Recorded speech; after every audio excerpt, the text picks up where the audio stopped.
was all different. And so it was transforming for people's lives in all sorts of other ways as well.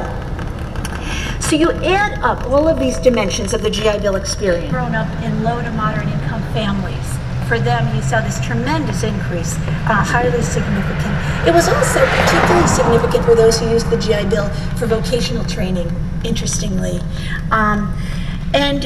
So this made the country more democratic. There was quite a battle in Congress during World War II about whether African Americans would be permitted to fight, because it was considered an honored thing to be able to do.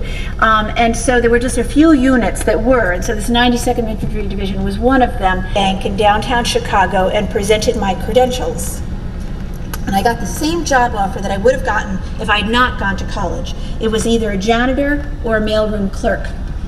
Now that prompted participation. It also, through education, gave people resources and capacity to be more active in civic life. And I think that was very important for the African American veterans. Education also tends to expand people's networks.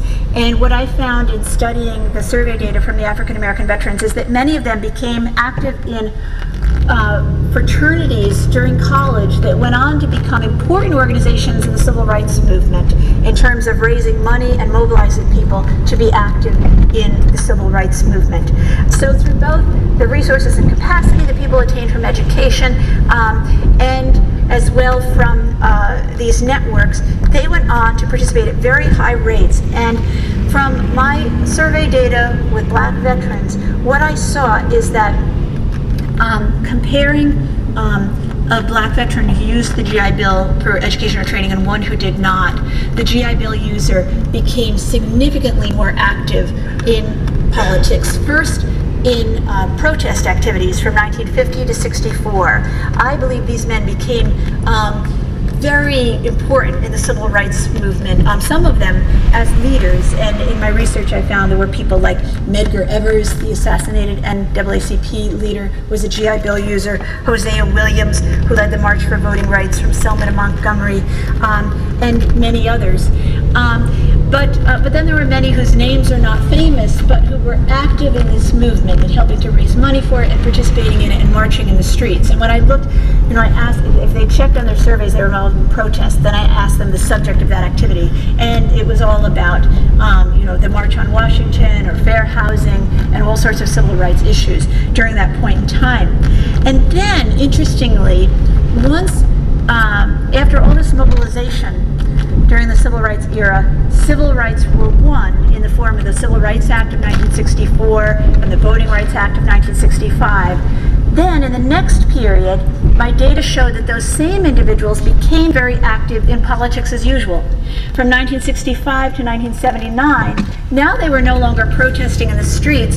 Now they were serving on boards and committees, they were working on campaigns, and they were doing all of those kinds of things. They were active as citizens and trying to further democratize the country. So what this illustrates to me about the GI Bill is kind of the core of what I think this study illustrates, is that this is a policy that was inclusive and democratizing in social and economic terms.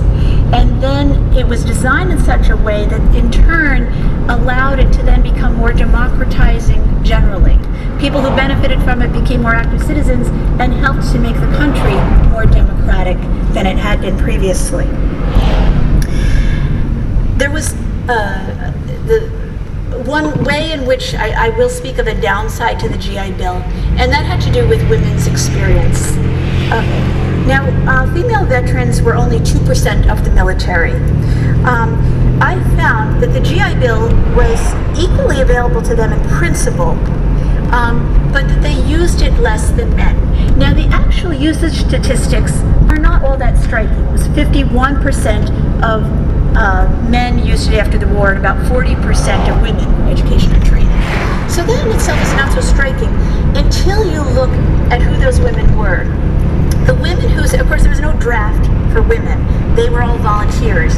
And they were chosen as volunteers because they already had a fair amount of education prior to the war. The majority were nurses.